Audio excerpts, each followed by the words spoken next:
পাকিস্তান ওই যে বললাম যে ফার্স্ট টেস্ট হারের পর যেই পরিমাণ সমালোচনা পাকিস্তান দলকে নিয়ে হয়েছে, আমরা আগের সাথেও কথা বলেছি কি পরিমাণ মানে তীক্ষ্ণ সমালোচনার ধারটা তাদেরকে আসলে সইতে হয়েছে, সেখান থেকে তারা হয়তো কামব্যাকের একটা মন্ত্র, বাবর আজম ফিরেছে স্কোয়াডে, এইটা একটা হয়তো বা তাদের ব্যাকআপ একটা স্ট্রং মানে স্ট্রেংথ হিসেবে কাজ করেছে।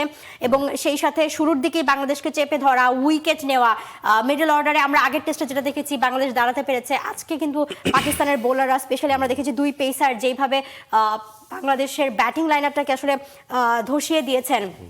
পাকিস্তান কিন্তু বেশ চেষ্টায় আছে, কারণ এই টেস্ট হারলে, সিরিজ হারলে পাকিস্তানের ঢোকাটাই কঠিন হয়ে যায় কিনা তাদের। লিটন দাস যেটা বলছিলেন কিপিং করার সময়, দেখুন পাকিস্তান অ্যাজ এ হোল আমরা বলে থাকি যে Babar Azam is a world class batter, Shaheen Afridi is a world class bowler.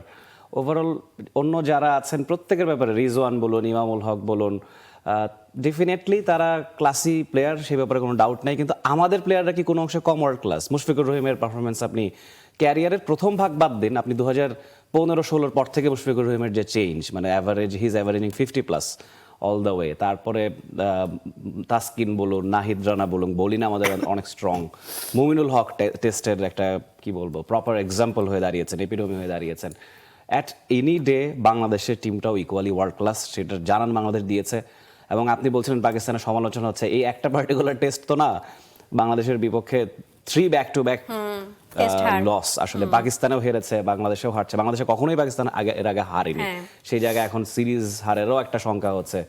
পাকিস্তানের বোলারদের বোলিং কার্ডটা দেখতে পাচ্ছে আজকে, কিন্তু দে ওয়ার ট্রেমেন্ডাস। মানে খুররাম 17 ওভারে 81 রানে 4 উইকেট তিনি পেয়েছেন। এই জায়গায় পরিবর্তনটা কাজে লেগেছে, শাহিন আফ্রিদির বদলে তিনি দলে ঢুকেছেন। Mohammad Abbas he has been consistent. এটা এর আগে একটা আলোচনায় দেখছিলাম যে বলা হচ্ছিল, মানে তিনি খেলেছেন কাউন্টি ক্রিকেটে, তার পারফরমেন্সটা আপনি দেখুন।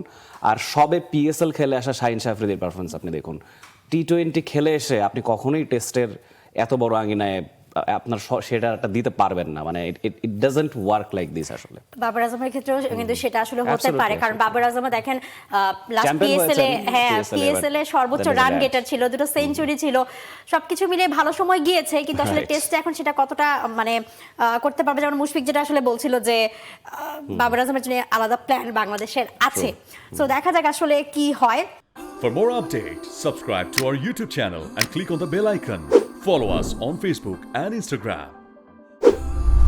Download T-Sports app to enjoy exciting games and highlights.